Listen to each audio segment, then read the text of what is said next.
Hey, grow up. Honestly. You not gotten your mom a Mother's Day gift yet? Shame. Well, I'm here to save your day. If you're looking for the perfect gift to celebrate your mom or all the moms in your life, Aura Frames are beautiful Wi-Fi connected digital picture frames that allow you to share and display unlimited photos. It is super easy to upload and share photos via the Aura app. You just have it on your phone. You take a photo, or maybe you have other photos, and bingo bango, shows up on the on their screen. But here's the beautiful thing about this. You got about 6 more days until Mother's Day. You can order the frame and literally place your photos for your moms on the photo frame without ever touching the frame. It gets to them and all the pictures are there. Plus, you can even preload the Wi-Fi and password onto this frame without ever seeing it. They're great gifts. I gave them to my sisters. It's great for your folks.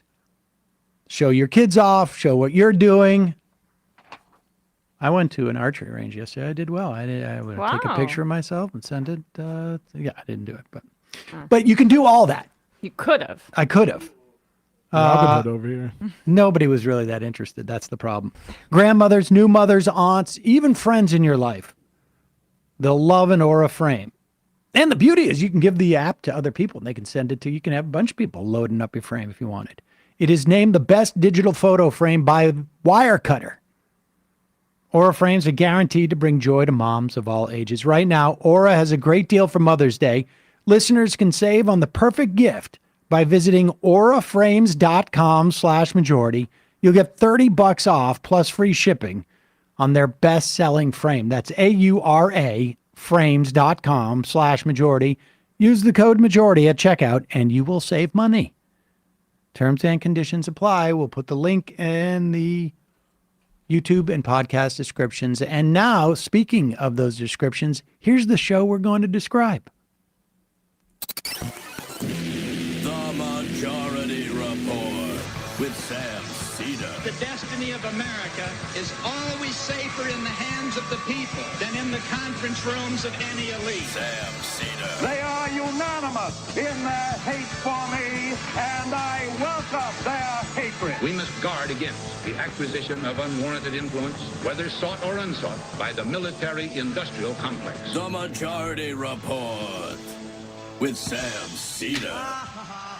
And I get the feeling you've been cheated.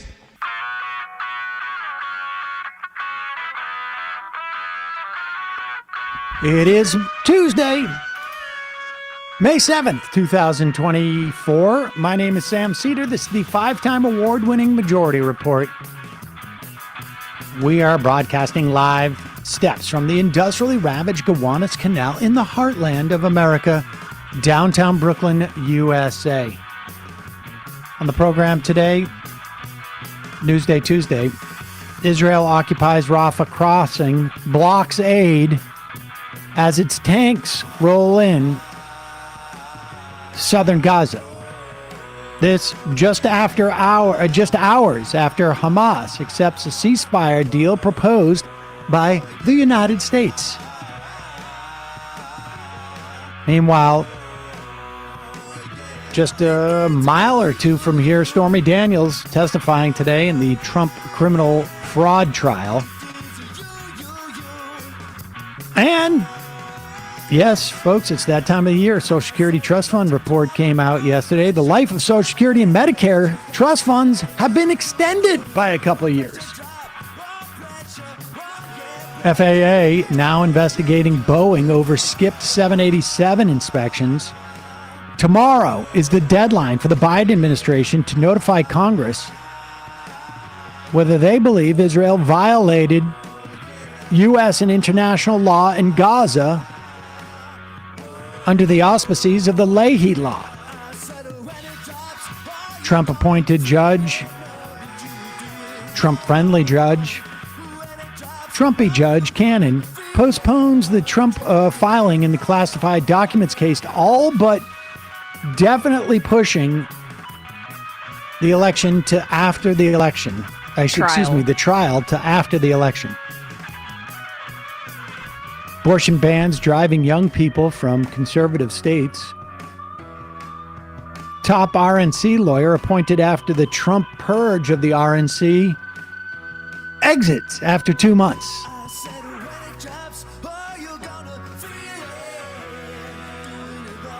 And and in terms of Trump pulls the leash on Marjorie Taylor Greene, we may not see a motion to vacate after all. All this and more on today's Majority Report. Welcome, ladies and gentlemen. It is that very special Newsday Tuesday. Okay, don't you get very excited about that? You said it first, actually. Yes, Newsday Tuesday. I'm sorry. I could see there's a little bit of anger there. Right. I don't get my royalties for the day. Just a couple of IMs to start off things. Juniper J. No one primaried Henry Cuellar. He's the Democratic candidate for November. Yes, we will talk about that in a bit.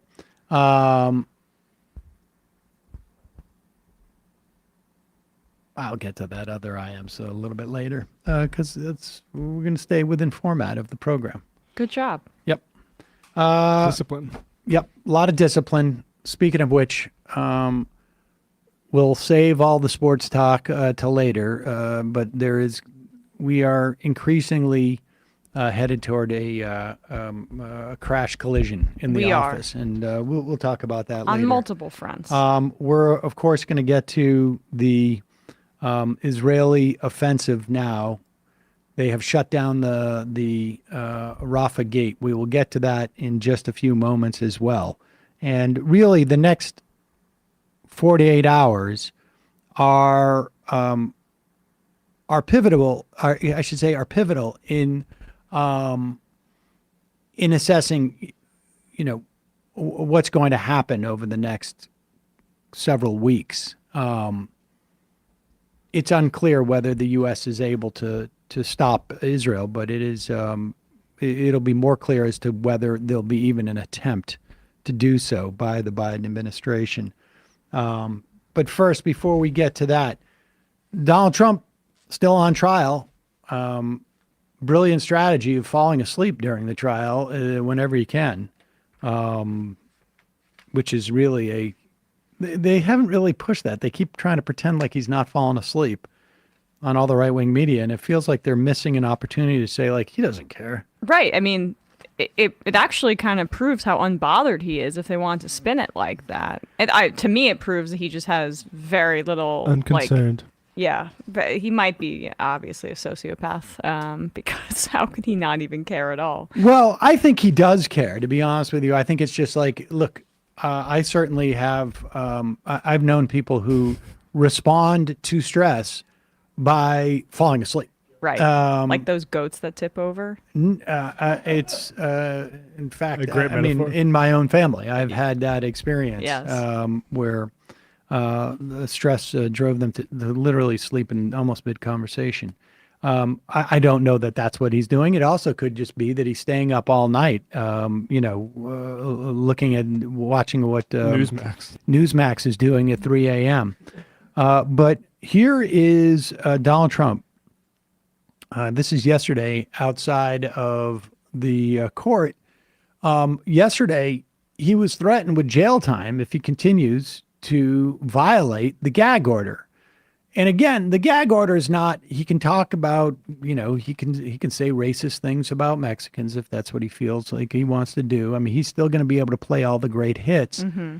He's just not allowed to threaten witnesses or talk about the judge's about the judge or the judge's kids or people in the courtroom.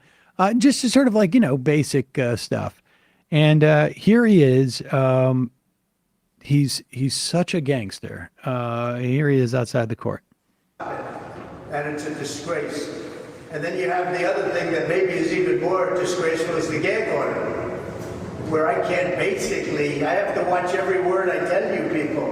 You ask me a question, a simple question, I'd like to give it, but I can't talk about it. because this judge has given me a gag order and said you'll go to jail if you violate it. And frankly, you know what? Our Constitution is much more important than jail. It's not even close.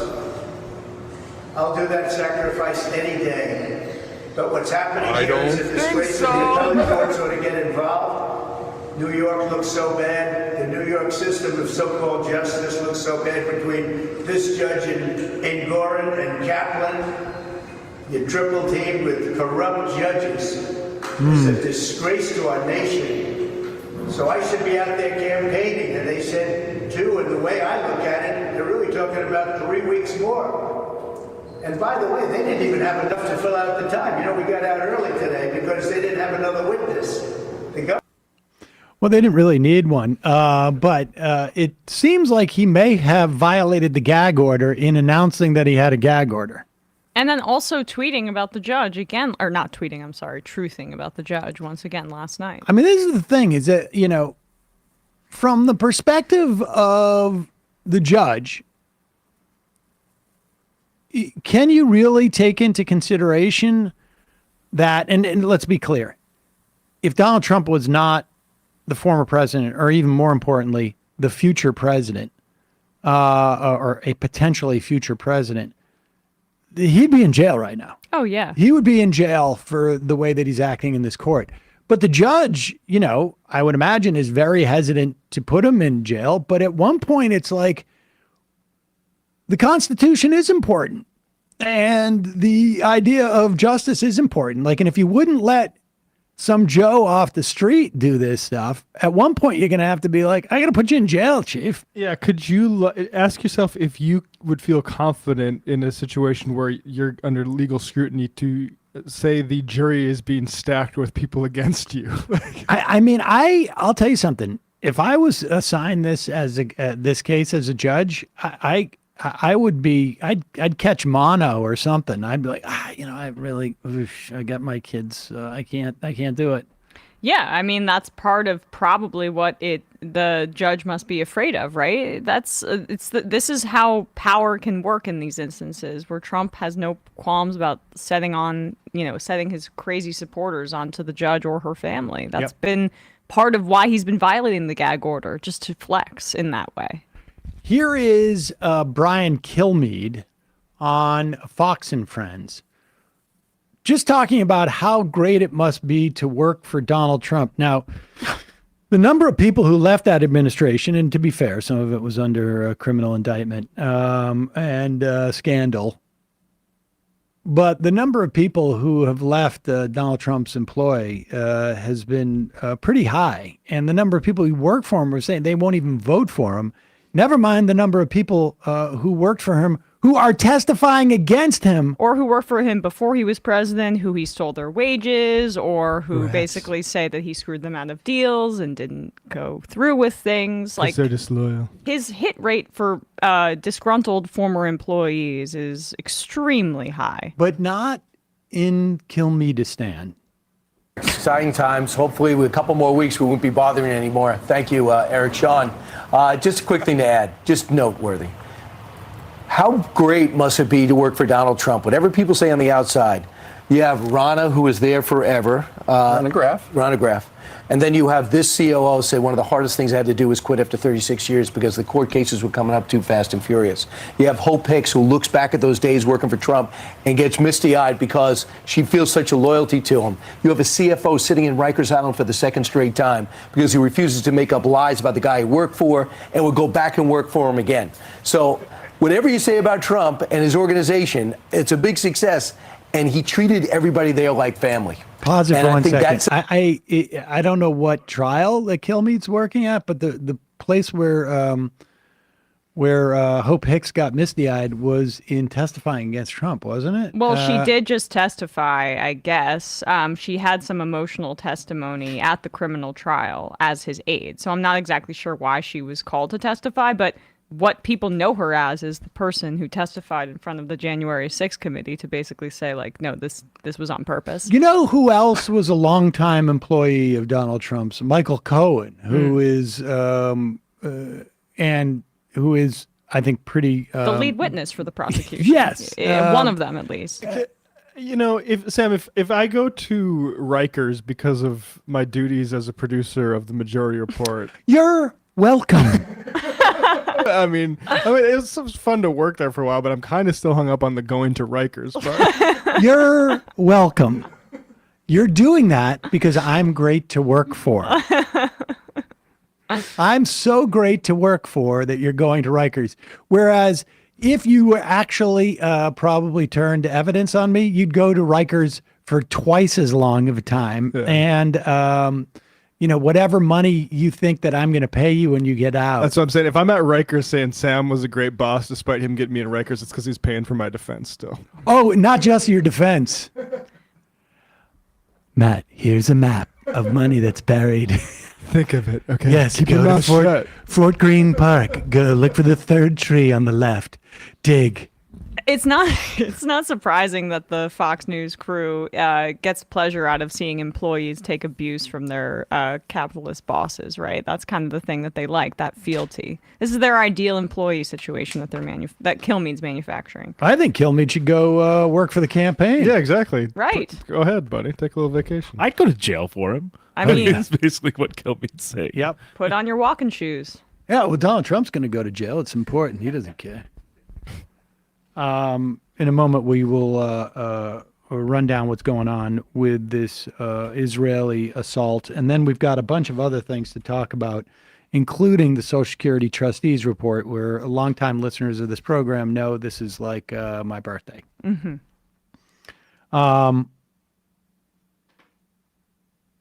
We're getting towards summer. It doesn't seem like we're going to have much of a spring this year. Summer, more than other times of the year, of course, requires extraordinary hydration. Now, for me, I want to be hydrated every day of the year. How do I do it? Liquid IV. It hydrates you with benefits like electrolytes, essential vitamins, and clinically tested nutrients.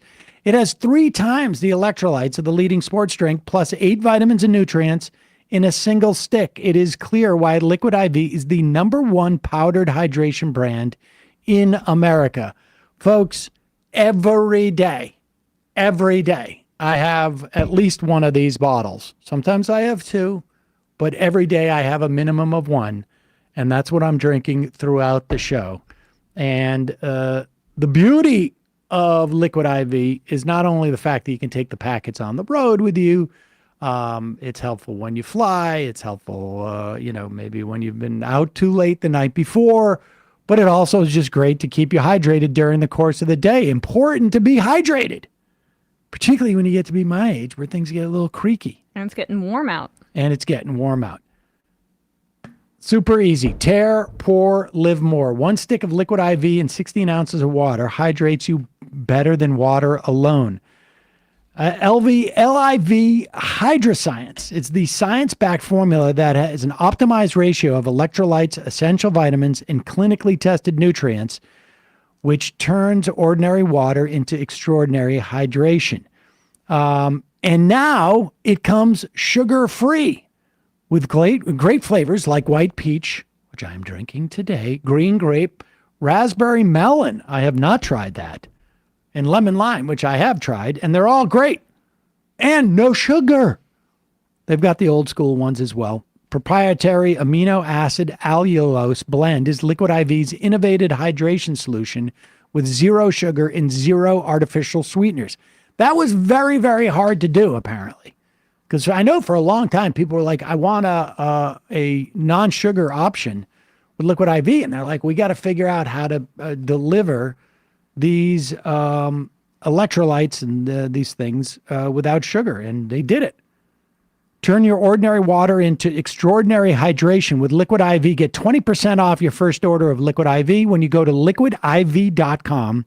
Use the code MajorityRep, not Majority Report, Majority Rep at checkout. That's 20% off your first order when you shop Better Hydration today using promo code MajorityRep at liquidiv.com. Also, sponsoring the program today, I've talked many times about my determination to get rid of single-use plastic frankly, even recycle. I'm trying to have as little plastic as possible in my house. And this is a big part of it. Plus, I also don't want to lug huge jugs of plastic home from the supermarket. Earth Breeze Eco Sheets look just like a dryer sheet, but it's ultra concentrated liquidless laundry detergent. It is the best of all worlds. Earth Breeze is tough on stains and odors while being kind to the planet and your skin. And folks know I have very sensitive skin. I mean, I don't know if everybody knows that. And Earth Breeze has a deal for you. Right now, you can subscribe to Earth Breeze and save 40%. Go to earthbreeze.com/majority to get started. Want to thank Earth Breeze for supporting the show and for saving me all of this space in my apartment underneath the sink. Literally, it's like this. Pieces of paper. It's like this. Slightly bigger than this. This right here. This gets you like 30 laundry. It's amazing. You take it, you fold it up, you put it into the place where the detergent goes. Earth Breeze Eco Sheets are dermatologist tested. They are hypoallergenic. Again, I have very sensitive skin. People know this. Free of bleach, free of dyes, free of parabens. And for folks like me, there's also a fragrance-free option. You can go with the fragrance, but I like to have no smells in my life. Earth Breeze got rid of unnecessary chemicals for a formula that's kind to sensitive skin of all ages, including babies. And I have like baby-like skin. Earth Breeze means no more heavy lifting or measuring sticky blue goo from a massive plastic jug. Massive plastic jugs. Earth Breeze is lightweight. It's cardboard packaging. Takes up, again, a fraction of the space in your laundry room or your closet or your counter or your cabinet. The Earth Breeze also has flexible subscriptions delivered via carbon offset shipping right to your door for free. You'll never run out of laundry, and now you'll never run out of detergent. Give it a try, folks. If you decide to go back to your old stuff for some reason, honestly, I cannot imagine why you would do that, but you'll get a refund, full refund on your Earth Breeze purchase, no questions asked. Plastic is a huge problem, and these tiny sheets can stop literally millions of detergent jugs from entering our ecosystems. 91% of single-use plastic does not get recycled. Making a positive impact in the world doesn't have to come at a cost to you. My clothes are clean. Well, I mean, when I wash them. And they smell great, and I feel like I actually did something good. And it's just significantly more convenient. I don't know why it's taken all of these years for people to figure this out, but they did it. Right now, my listeners can receive 40% off Earth Breeze by just going to earthbreeze.com/majority.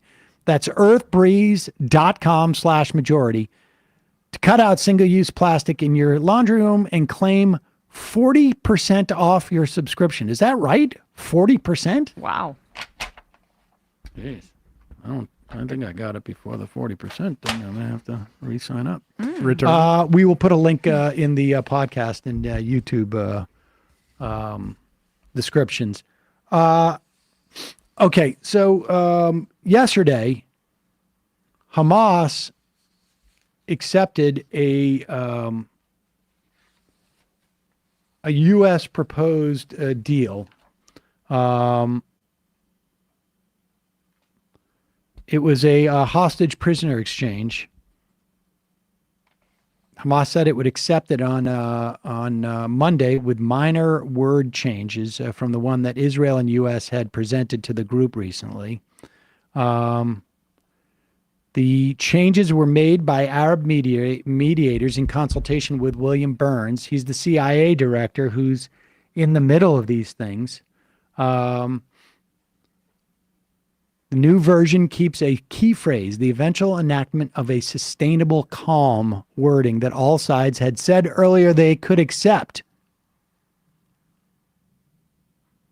And within hours of Hamas informing the U.S. that they will accept this deal that Israel had already more or less signed off on.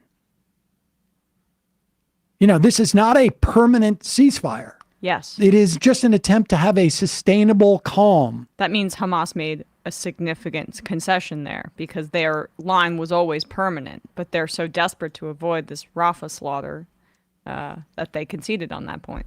And there would be three phases of this, of reciprocity.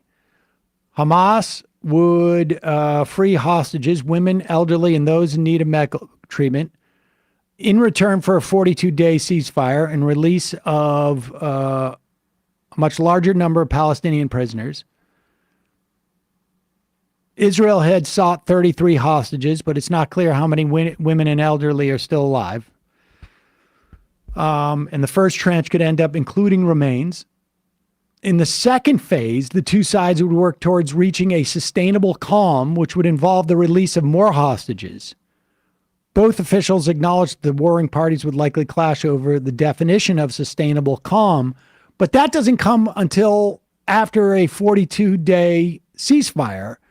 And it appears that once Israel realized Hamas was going to accept the deal that they had pretended that they had signed off on, that's when they realized, okay, we've got to attack Rafah now because they just called our bluff. And Israel moved along the southern border.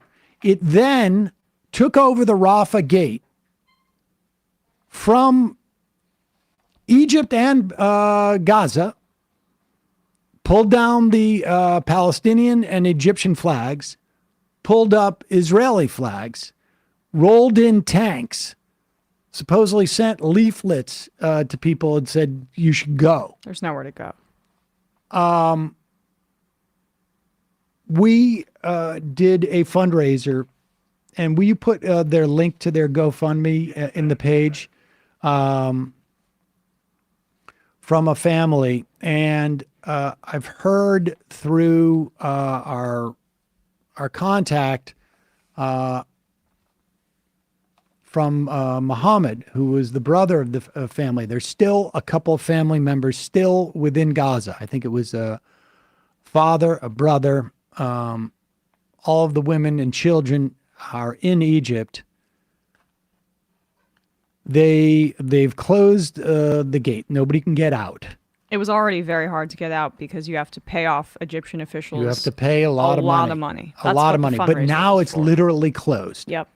And they're caged in. The text was something to the effect of, I can read specifically what it was. They're stuck in Rafah. They changed their tent to somewhere else. They're all living in tents in the street. They don't have diesel to drive to Khan Yunis. So the point being that Israel can drop leaflets all they want. There's no fuel for people to drive anywhere. There's no way to take elderly people to walk them 20, I don't know, 5 miles, 2 miles, 3 miles, wherever it is that supposedly they're going to be safe. With all your belongings, too. Whatever's left. The safe zones that have been designated, the UN says, have horrific, horrific conditions, and there's just nothing there. So, they at least erected some sort of camp, right? The displaced people, but the places that they're supposed to go, the conditions are already beyond unsanitary and disease-filled, but it's also just there's nothing there. There's nowhere to hide.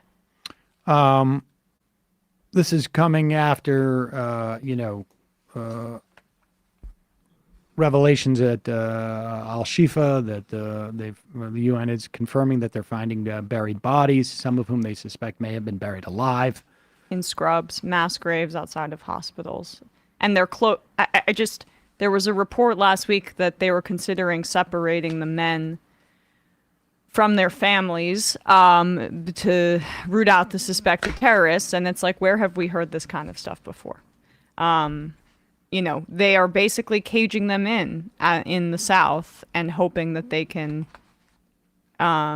I don't know, inflict as much damage as possible. They're already bombing Rafah. So it's just a question of if this catastrophic ground invasion is allowed to happen. Speaking of the term genocide, where we have seen this before is Kosovo with regards to the Yes.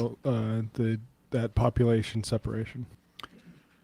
Meanwhile, we had mentioned this yesterday. The ICC has been investigating and appears to be primed. This is the International Criminal Court.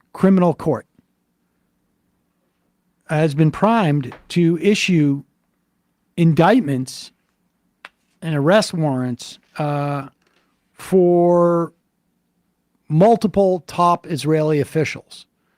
We don't know. I don't think we know specifically who, although it's rumored to be Netanyahu and Gallant were named. And Gallant. They were named. Yes, from the reporting I saw. From the reporting, we don't know for sure, but these are the names that are being reported, and the ICC met with some senators. I think this was maybe late last week.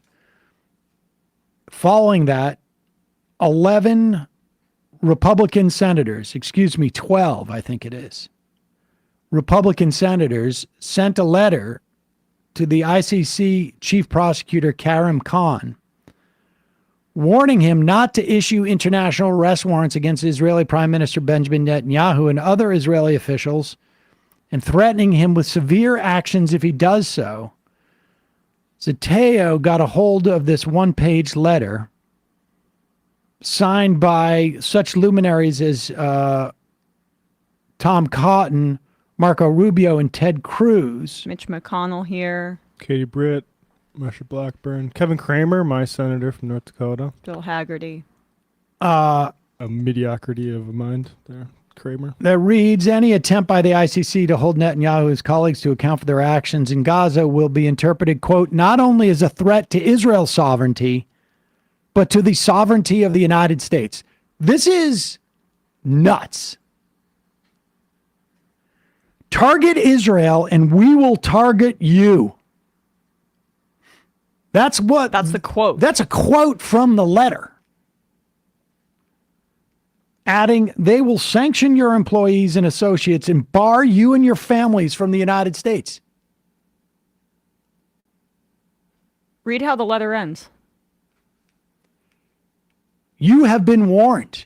I mean, this kind of stuff is just insanity. Mob boss behavior, like bullying, basically threatening the head of the Hague, okay? And saying that this would be an action against the United States because they want to issue arrest warrants against another country's leaders. And what they're really freaked out about is because the ICC, and we'd had international law experts on before, had typically behaved in a more pro-Western way in the past compared to the International Court of Justice, which has been, deliberating and it will take years on this genocide case brought by South Africa. This was a big part. Biden welcomed, and many Americans welcomed, ICC criminal arrest warrants issued for Putin in the wake of his invasion of Ukraine, and Biden praised that decision. So it just adds another layer of rank hypocrisy and it makes it even more politically toxic for Biden if they were to do the same for Netanyahu and his cabinet officials. I don't know what 12 Republican senators can do right now, but when you're talking about Mitch McConnell, you're talking about Tim Scott, you're talking about Cotton and Cruz and the future of the Republican Party. What was the name of that Stepford wife who had the meltdown in her kitchen? Katie Britt.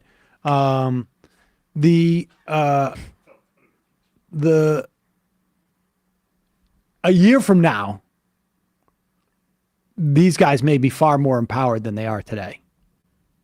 They're still relatively powerful as 12 senators, but they may be even more so. The damage that Biden has already done to the international order is just teeing up more damage to any type of rules-based international order. Any of it. It really is amazing. But that's where we're at. We'll obviously update you on what Israel plans to do. You know, they were preparing for this by outlying Al Jazeera, making it, you know, as impossible as they can for images and reporting to come out of that area, because they know it is going to be a slaughter, a bloody slaughter of women, children, and innocent men as well. 600,000 children in Rafah. And never mind the fact that this was the only place that the majority of aid was coming through. Famine has already taken root in the north. And now, you know, I guess the intention is to make sure that it happens throughout the entire country. It's just, and this is the important part. Tomorrow is May 8th. And we've been talking about this date for some time. Back, I think it was in February,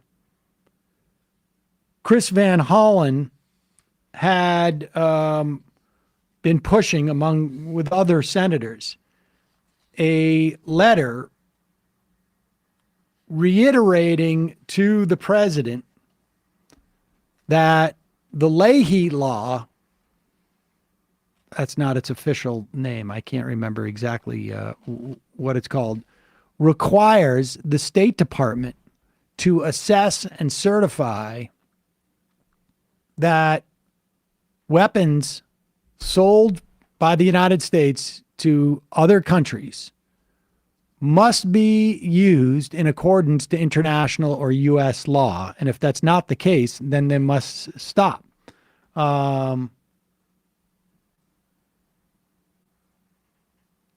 Yeah, this is being reported. We talked about this a little bit yesterday. Ammunition is being held up. Politico is reporting this. I saw it from the Wall Street Journal, though. Biden administration holding up shipments of 2 types of Boeing-made precision bombs. I think these are JDAMs. So this was a second. I mean, at least this is what they're saying to Politico right now, trying to signal this ahead of Rafah. That was the ammunition story yesterday that they said they were holding up, and now breaking just before the show. Politico's also reporting they're maybe holding off on certain bombs too. Yeah. According to the Washington Post, the forthcoming report, portions of which are expected to be made public after its transmission to Capitol Hill on Wednesday, will determine whether the U.S. continues to provide weaponry to Israel. A finding by the administration that Israel has violated U.S. or international law will almost certainly amplify calls for a suspension of American military aid.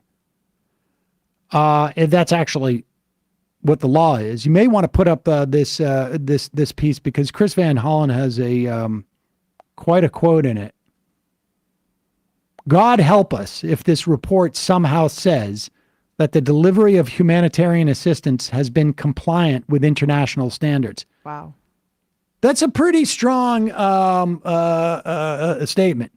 God help us if this report, I mean, this is pretty amazing. Right, because the State Department had previously concluded before the passage of the supplemental, this new kind of massive tranche of weaponry, that Israel had been in compliance with international law, which was laughable. But it was like, we don't want to padlock future aid. We can't go down that road yet. But Van Hollen's trying to say, like, it would be such a joke. This is what he said, I guess is May 2nd. I've had a lot of conversations with folks in the administration, really urging them to make sure that this report is credible, that it's to be seen to be based on facts and law, not based on what they wish it would be, or that it not be driven by policy outcomes that they might not want to take.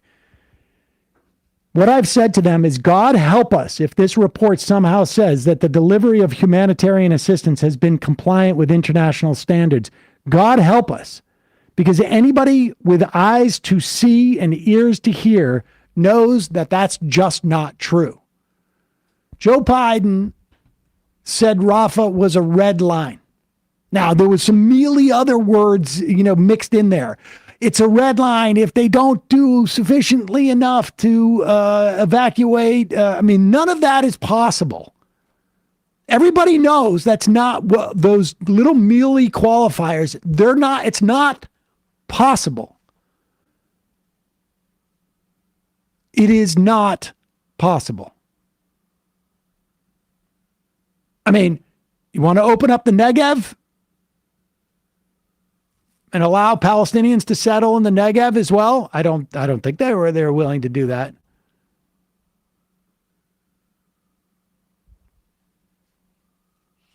This is where we're at with this.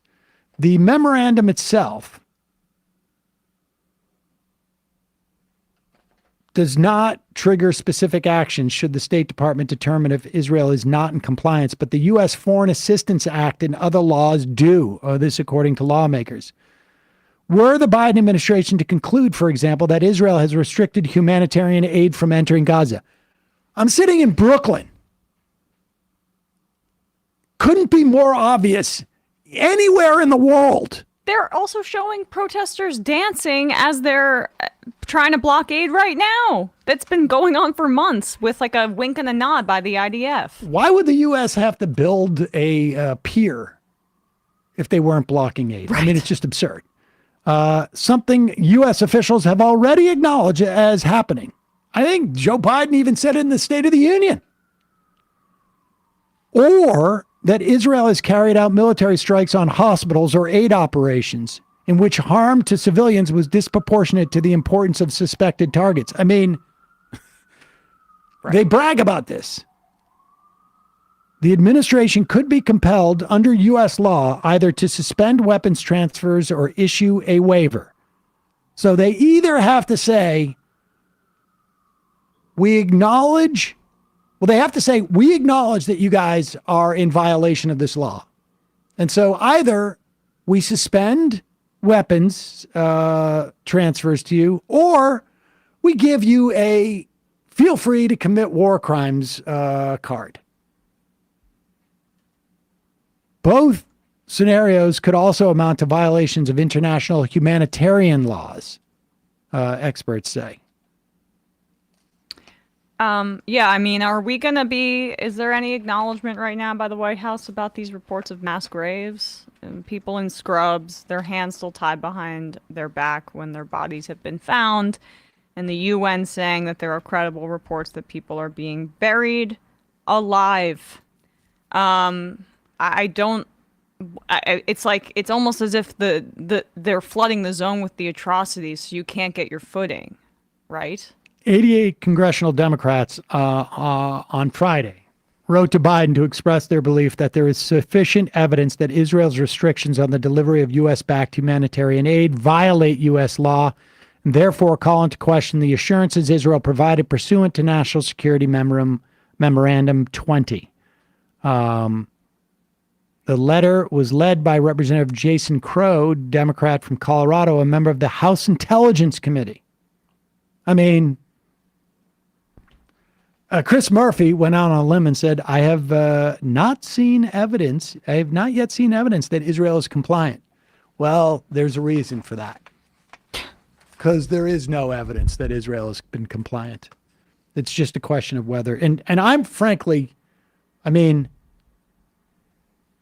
it seems like there's no coincidence that Israel decided to launch their assault today. The day before this deadline existed, hours after Hamas accepted what Israel had earlier said that it was amenable to. Israel has always operated with a don't ask for permission, maybe apologize a little bit later, at least seem a little bit, arguably sheepish. The point is, facts on the ground has been the strategy of this country for 50 years. And I think their calculation is once we start this thing, it's going to be much harder for them to tell us to stop. Oh, that's been the whole time, the whole strategy the whole time. And There are no journalists really left. They've either banned them or killed them, or the journalists have had to leave because their family members have been killed, and that Al Jazeera head, whose family pleaded with him that we couldn't lose him too.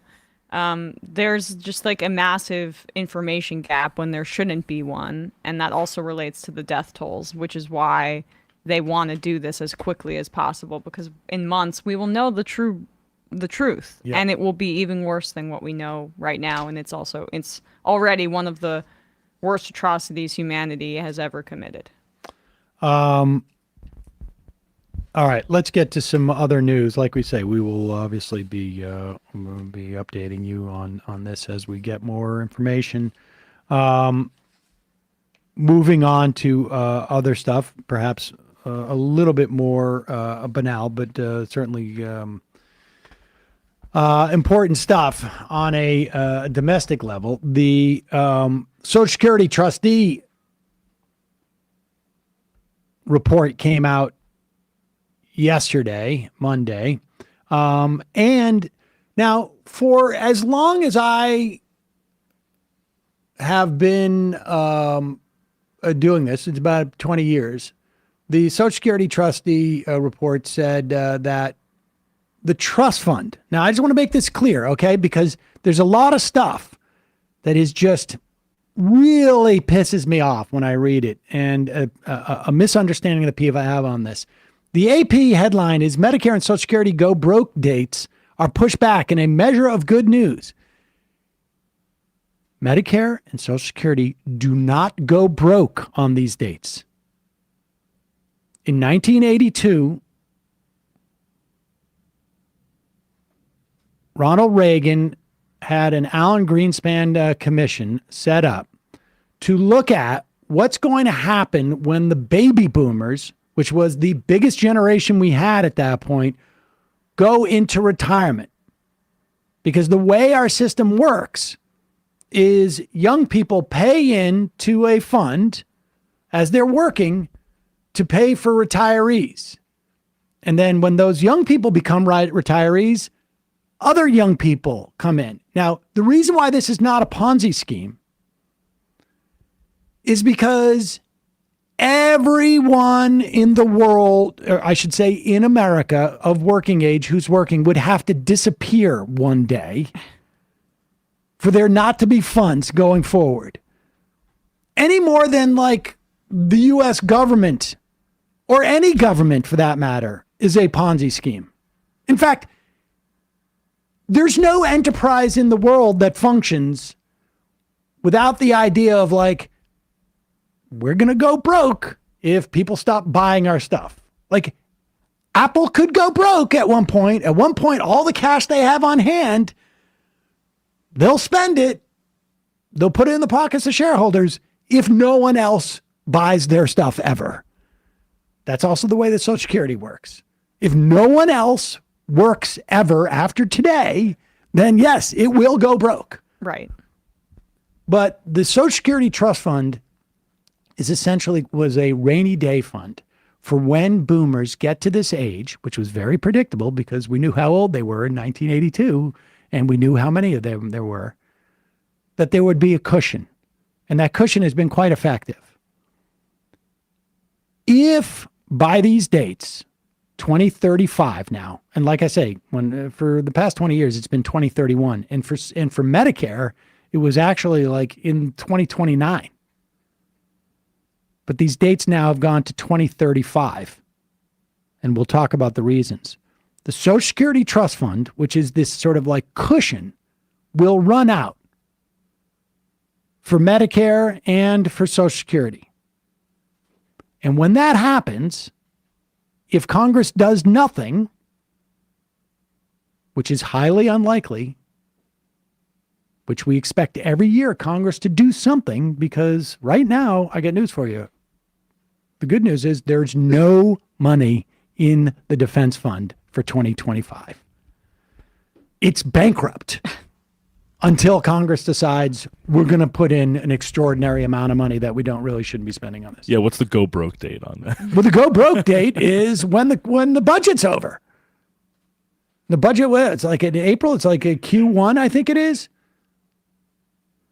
So Medicare and Social Security, 2035 is when the trust funds will be depleted if nothing is done. At that time, Social Security will pay only 83% of promised benefits. So in other words, there'll be an automatic 17% cut. But that's it. And then it just will be sustainable if Congress does nothing. With Medicare, there would be an 11% cut. That's it. If Congress does nothing. I expect these numbers could actually even go up a little bit. Well, they I mean, in went terms up of this... like, I'm saying the dates. Oh, okay. Could go back a little bit. But isn't that what was determined in this latest report too, right? It was a sunnier news than anticipated because Yes. of that exact dynamic. Well, I think there's a couple of things going on. I don't think that the Social Security Trust commissioners assumed that the economy would bounce back as much, and we wouldn't be taking in as much in terms of tax receipts. But also, a lot of people died during COVID.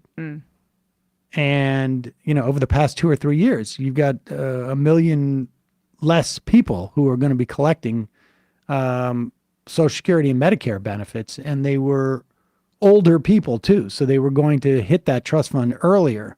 But here's the bottom line. Like I say, Social Security benefits last reformed 40 years ago. The retirement age is going up now for people my age will be 67. And I think the last year to get in at 65, maybe people going in at 65 now, and it's like creeping up. Now it's 66, I think it is, but it'll end at 67 for people my age. But put this up on this screen. Here is the fundamental dynamic that's been going on. Now, here is the share of earnings subject to Social Security taxes from 1950 to 2021. Expand the whole thing. Do you have the is that the whole picture? Yeah, okay. Yeah, you can go down a little bit. Now, you'll see in 1983, right at the peak of the amount of income that was being captured by Social Security taxes. Remember, this is a tax on wages. 90% of income made by Americans, not each person, but across the board. If all Americans together made $1,000, then $900 a year, and obviously we make a lot more than that. And I'm not talking individuals, I'm talking the aggregate of Americans. $900 of that would have been touched by the payroll tax. And you will see the peak is at 1983, just after the Social Security reform took place under the Reagan years. They were anticipating we're going to capture 90% of the income generated by all Americans to support Social Security.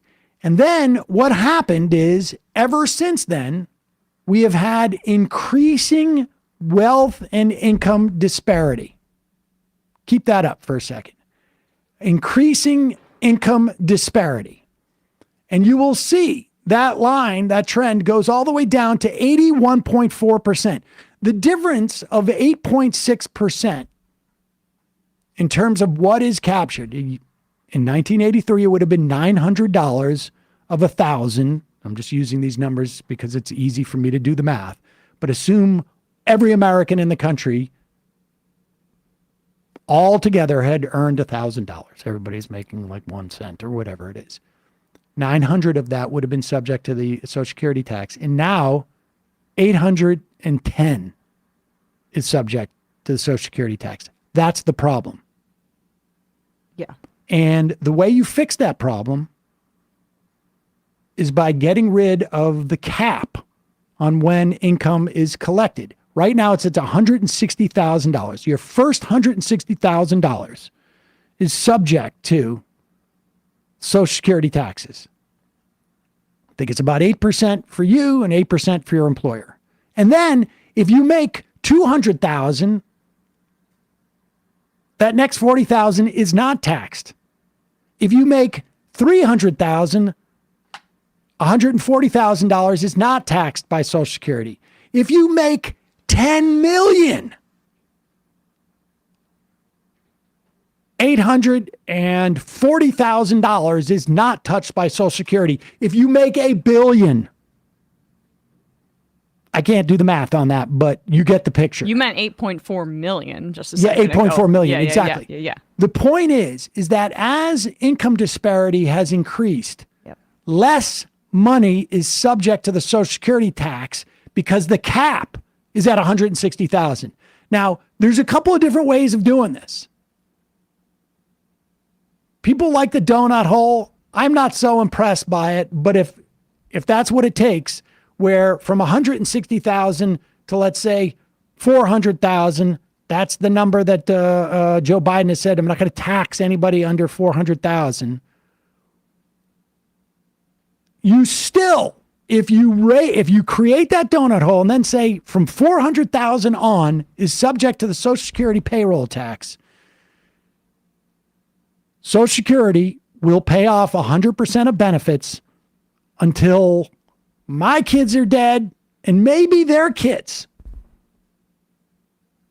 That's the problem. I mean, and that's why these tax cuts have disproportionately benefited wealthy people in a variety of ways over like this austerity period here. Because even though this cap is pegged to inflation and it goes up gradually, the fact that the benefits have been so tilted over these past few decades towards the wealthiest has these knock-on effects. And then they say, oh, it's in jeopardy. We need to be cutting into the program altogether to exacerbate the condition that they already created. This is just a way to make rich people richer. Yep. And to avoid more taxes. And taxes that they would have been subject to back in the day because they just didn't have so much money over and above where the cap was. That's it. This is all a story of wealth inequality, of income inequality. 100%. That is why we have problems with Social Security. They will not talk about it. The AP will say the go broke dates for Medicare and Social Security. No, it won't go broke. They'll just be cuts. And of course, the way they salvage this is by saying, let's cut Social Security now so that we don't have to cut Social Security later. Well, you don't have to do either. You could simply say, we're going to go back to where the Reagan era Social Security reform was meant to happen. And that was 90% of the nation's income is touched by the Social Security tax. When we looked at that graph and why all the numbers were lower and why it was sustainable back when it was like 72% or 81% or whatever it was, because there was no Medicare at that time. Medicare didn't come in until 65. And people weren't starting to enter into Medicare in a bigger way. This is easy to fix. We'll see if it happens. Martin O'Malley is the Social Security I saw that and I was just like, oh, I haven't thought about Martin O'Malley in a little bit. He would have won. He would have won. He would have won, yes. Martin O'Malley would have won. So Social Security, there are two things you need to know. It is not going broke. We will get only 70% of promised benefits. Medicare, 11% promised benefits. It's not going broke. It's not bankrupt. Social Security pays into it. And it's easily fixed by raising the cap. You don't need to know anything else about Social Security other than it is probably the single most successful government program we've ever had.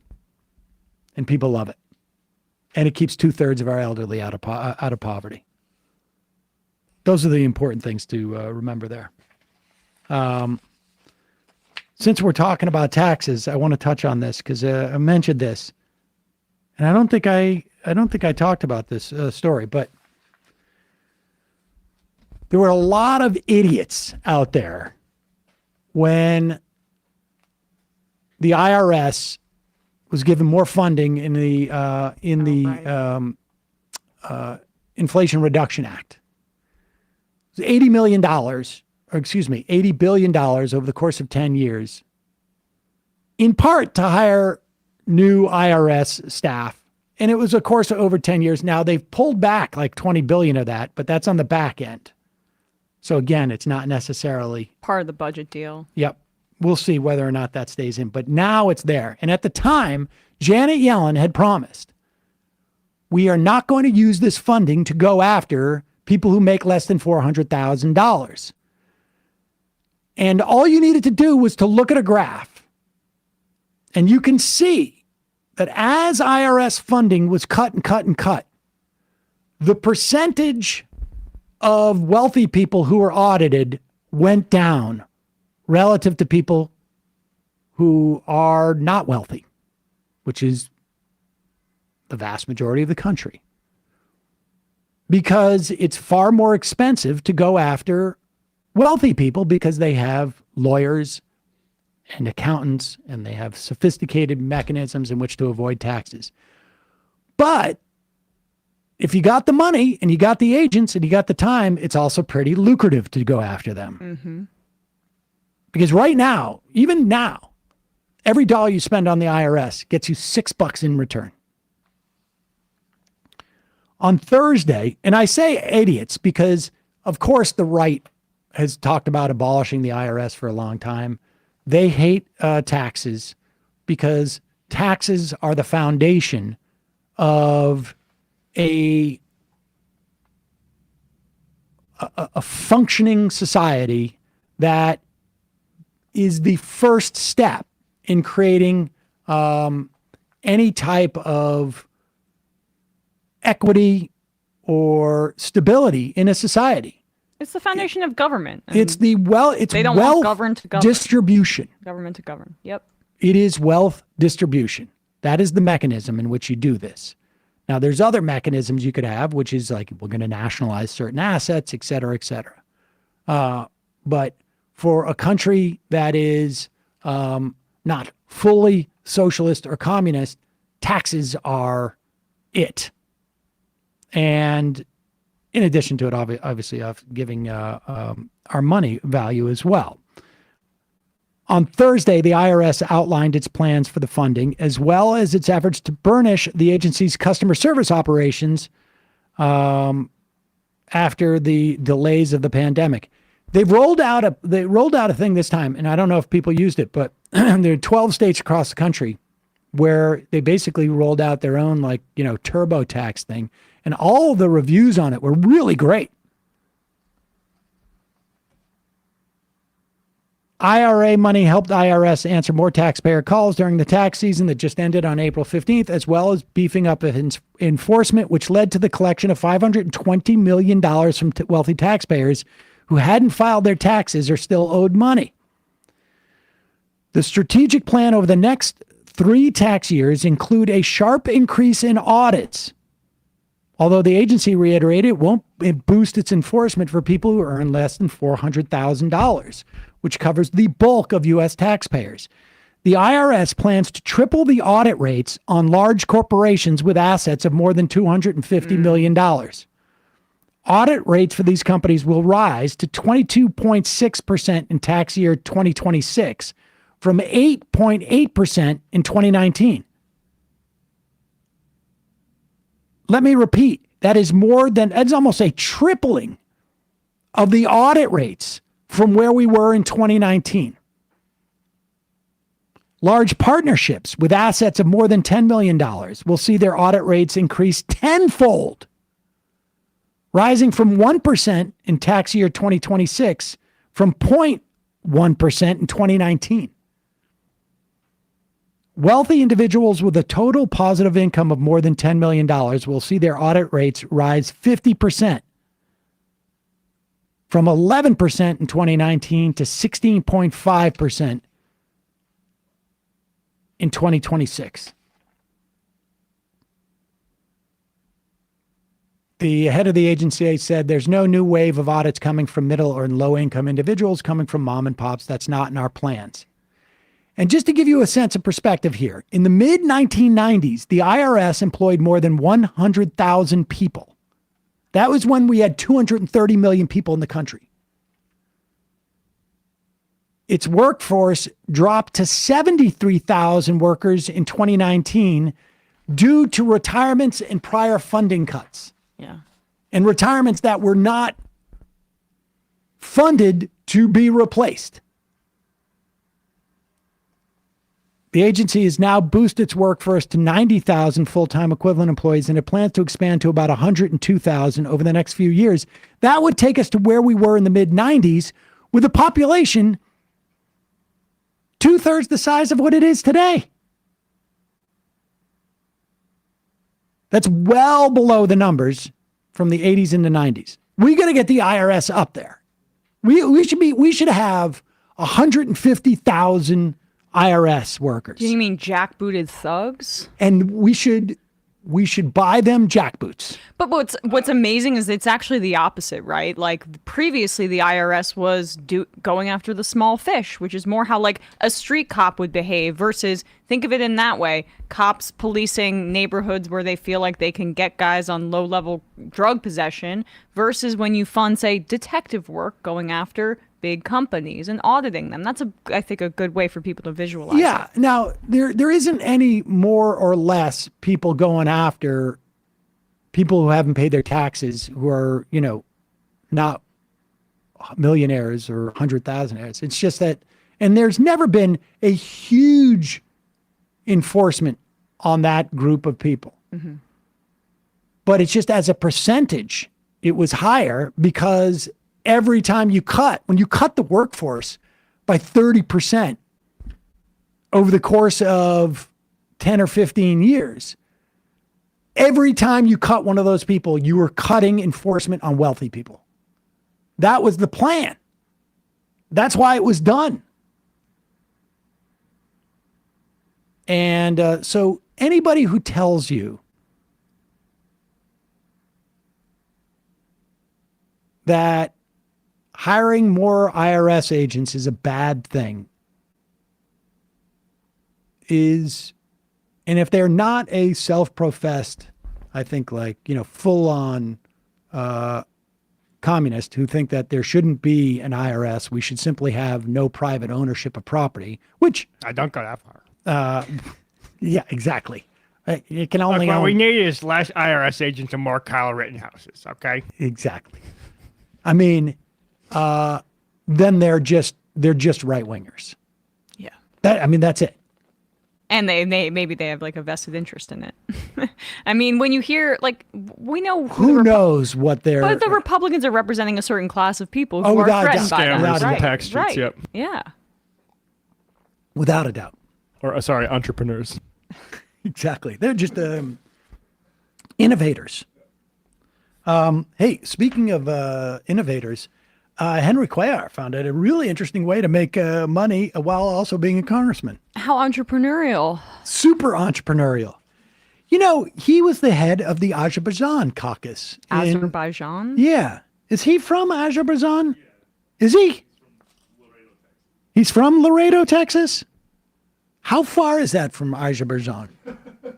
Say Azerbaijan. I can't. I can't say it. I don't know what to tell you. Azerbaijan. It's next to Georgia. Can you not fair pronounce? to slow it down. Yeah.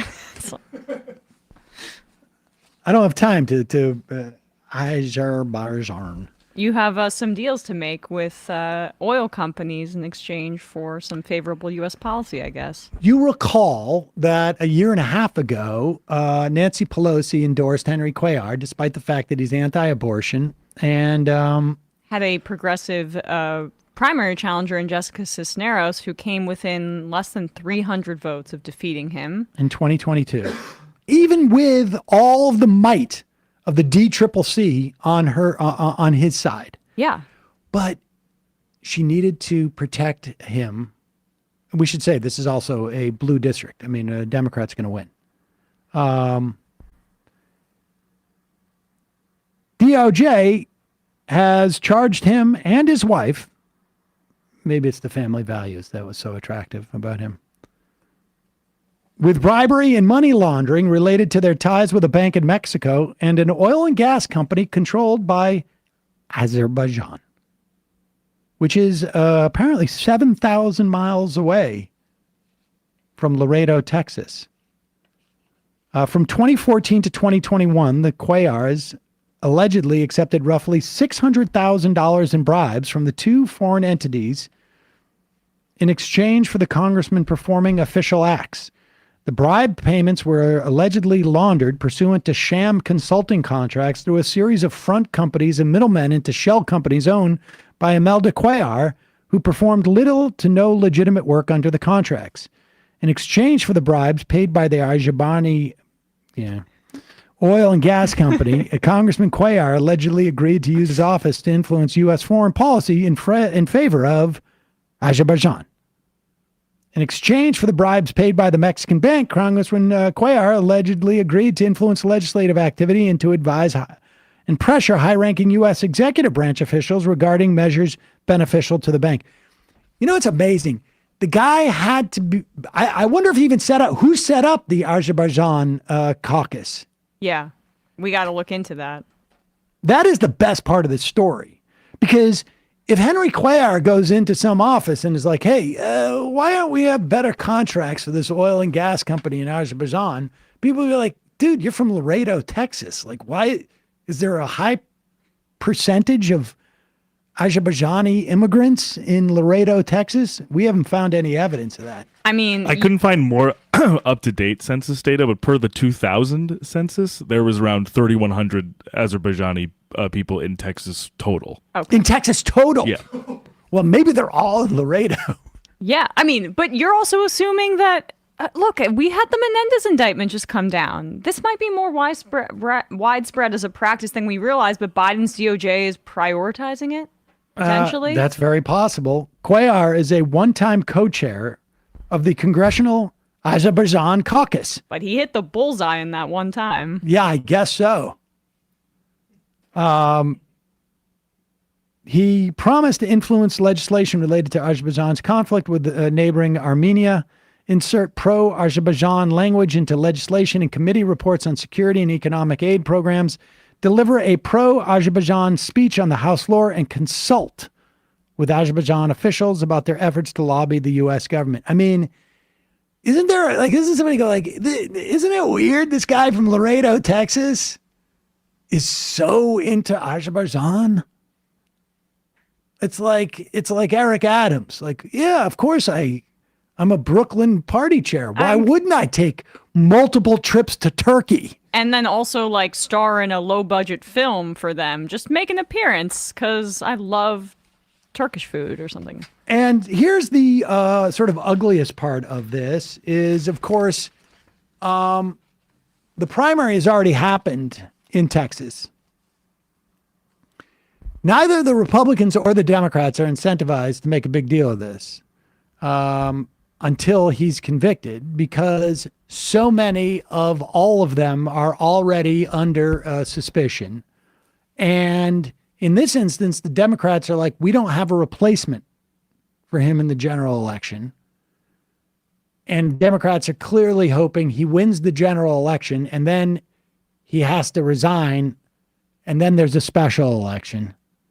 And Republicans are thinking like, we don't want to set a precedent that you need to call for someone's resignation if they're just being investigated for this stuff, because we have too many guys falling down like that. Which is amazing because this is almost identical to the accusations against Hunter and Joe Biden about like basically peddling influence on behalf of a foreign oil company and then getting money in exchange for doing their bidding. But it's just crazy too, because people forget his house was raided by the FBI in the middle of the primary against Cisneros. And at a time when he was looking very vulnerable, Pelosi backed him up. And then I guess it was Clyburn, right, who went down and did a fundraiser with him and showed face. And they were interviews with voters at the time that said that's what put it over the edge. Like, who else is on the Azerbaijan caucus? Do we know? We should look into that. But it's just like here we go. This was such a prime example of, you know, you could have cut bait with this clearly corrupt guy who the FBI was looking into at the time, but you backed your incumbent instead of a young progressive female challenger. Now, he's no longer on that caucus, I guess. one time. I guess his contract ran out, so he didn't. I mean, I don't. Well, there's Cuellar. He's co-chair. There he is. Yeah. Oh. I mean, I wonder why any of them are on there. Now Lots I'm of suspicious of all of them. Wait. Oh, okay. Never mind. I misread that. All right. One I am, which I think captures the nature of this program. Scott 31-4. Sam really trying to get those YouTube views today, covering Social Security and IRS staffing. Don't worry. People will be covering it exactly as we do it just later on this evening. All joking aside, we actually do set, there are programs out there that we set the agenda for, and I'm happy about that. That's good. Yeah. The more I would encourage, those folks who watch the show, and you'll see it, I'll see it in various places, big shows, small shows, cover these stories. Yep. There's a reason why we do it. You really have a good word. We do it because they're important. And so we encourage you to take stories, take clips, whatever you want. We often will get emails. Can I borrow this clip, et cetera, et cetera. Unless you're using it for some purpose outside of YouTube, and it's some specific thing, like, put it in a movie. I've never denied anybody doing it in a movie, but we'd have to see what you let did us first. let us know if you want permission. But by all means, the reason why I'm talking about the Social Security numbers, the reason why I'm talking about the IRS staffing is that there's a lot of people out there, shows even that have been doing this for a long time. They get it wrong. Right. So use these numbers and by all means, learn, disseminate. And let us know. Much appreciated. Let us know if it would make things easier just for us to share our production document or something like that. But I'm not going to do that. Oh, okay. Well, you can get those the sheets you have at the top of the show. Oh yeah. Eventually, I'm going to put these together. Actually, this is going to happen this year. It's definitely going to happen this year. Up until our 20th anniversary, the last 5 or 6, 7 years, I'm going to put these out. And I don't know if these would be helpful to people, but it'd be good to look back and just remember. Totally. See the form. Folks. Oh. I mentioned this yesterday, but the AM Quickie is killing it. So good. And do yourself a favor. You want to get us a quick roundup of the news that's going to happen that day, that we're going to cover in many instances, or that we maybe missed the day before, that we may miss that day. And you want it in a quick, easy to read, 5 minutes in and out. Corey and Jacob do a great job with the amquickie.com. Do yourself a favor. It's free 3 days a week. And it's a couple of bucks if you want it 5 days a week, a month. And by all means, I encourage you to sign up, support it. It's not a moneymaker for us, but I think it's a really helpful tool for everybody. But at the very least, do yourself a favor and get it. And it's also a good way to maybe forward it to somebody else. And, they can see clips sometimes of the show down at the bottom, et cetera, et cetera. So I'm check going to it out. get some family members to sign up for it because I feel like, people really like that stuff. Like, I was talking to a friend the other day who listens to The Toast, right? And she was like, I used to listen to this because she's just interested in politics, getting the news as quickly as possible. She's like, they're so Zionist, I can't do it anymore. And so I think having this kind of stuff as alternatives for people to have a quick, hit of the news is really good. And they just do such a thorough and great job, Corey and Jacob. Also, reminder, it is your support that makes this show possible. You can become a member by going to jointhemajorityreport.com. When you become a sustaining member of the Majority Report, you not only get the free show free of commercials, but you also get the fun half. And you can also IM the show. The app is free to everybody, but when you're a member, the app allows you to I Am the Show. You can get that at majorityapp.com. And you also, more importantly, you keep this show alive and thriving. Join the majorityreport.com. Also, don't forget justcoffee.coop. Fair trade coffee, tea, and just fair trade coffee and hot chocolate. There you go. It's a co-op, and they have a Majority Report blend. Emma. On ESPN yesterday, we gave our predictions for the conference semifinals in the NBA and the NHL. We waxed poetically about Ant-Man and how we have a bit of Timberwolves fever in the West. Also, poor Leafs fans, just another year. And what are the systemic problems with that team? YouTube.com/ESPN show. Matt. Left Directly tonight was Neil Lambrian to talk about NBA playoffs. I mean, a great time to be talking about him as the Timberwolves are ascending. And also Jalen Brunson will talk about the Knicks, was Nick guy, and maybe some other stuff. Patreon.com/Left Reckoning. That's 7 p.m. tonight on YouTube and Twitch. Do you think it's going to be the Seas and the Wolves? Yeah, I do. It's going to be very... I mean, I don't think... I'm whoa, not crazy. Whoa! No. The Bruins. The Celtics should be heavily favored against the Knicks. I think we all understand that. The Knicks did not play a great game, even though they ended up winning. So, but the Timberwolves, I like whoever wins this series, and the fact that they took 2 games up on the Nuggets in Denver to come out of the West, and that's just... The way they're playing defensively is, even without Gobert, I mean, if they stay healthy, it's gonna, the OKC is going to be tough. I'm honestly probably more afraid of OKC than the Celtics. Gobert and Chet Holmgren, anyway. See you in the fun half, ladies and gentlemen. They'll have a size issue. 3 months from now, 6 months from now, 9 months from now. And I don't think it's going to be the same as it looks like in 6 months from now. And I don't know if it's necessarily going to be better 6 months from now than it is 3 months from now. But I think around 18 months out, we're going to look back and go like, wow. What is that going on? It's nuts.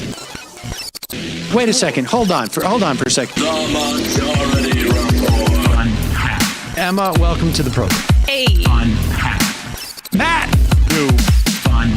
What is up, everyone? Nomi Key. You did it. Let's go, Brandon. Let's go, Brandon. Bradley, you want to say hello? Sorry to disappoint everyone. I'm just a random guy. It's all the boys today. Fundamentally false. No, I'm sorry. Women's... Stop talking for a second. Now let me finish. Where is this coming from, dude? But dude, you want to smoke this 7A? Yes. Hi, me? Is it? Yes. Is this me? Is it me? It is you. Is this me? Hello, is this me? I think it is you. Who is you? No sound. Every single freaking day.